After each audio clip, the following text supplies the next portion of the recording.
Yeah. Salita ng salita. Yeah. Yeah. Salita ng salita, lakas ng boses mo. Pero pag oras ng gawa, parang multo. Ang daming pangako, ang daming plano. Pero pag singilan na biglang naglalaho. Puro ka kwento sa kanto at sa inuman. Ako tahimik lang, busy sa patunyan. Di kailangan ng yabang, di kailangan ng ingay. Sa dulo ng laban, gawa ang tunay. Di mo kailangang magsalita ng malakas kung ang galaw mo naman ay mababaw at kubas. Salita ng salita, wala namang pinapatunay. Hangin lang ang lumalabas sa bibig mo, pare sayang ang ingay. Ako tahimik lang, pero alam ang direksyon. Sa bawat takbang ko may konkretong aksyon. Salita ng salita, wala namang pinapatunay.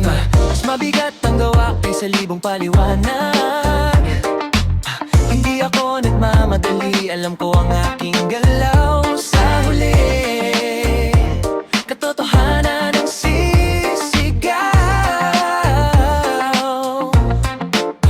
Nakikita ko kayo, puro post at flex. Pero sa totoong buhay, zero progress. Ako nasa likod, dahan-dahan lang. Pero bawat hakbang may patutunguhan. Di ako perpekto, pero totoo.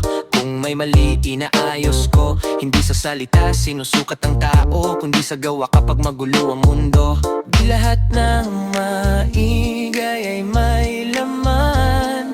Minsan ang tahimik, doon ka matututo talaga. Salita ng salita, wala namang pinapatunay. Puro yabang pero walang pinanghahawakan. Ako tahimik lang, pero may patutunguhan. Hindi kailangang sumigaw para respetuhin. Kung toto ka, di mo kailangan ipakita. Kung malakas ka, di mo kailangang magsalita. Panahon ng hatol, hindi ang bibig. Katotohanan lang mananatiling matibay. Yeah. Salita ng salita, wala namang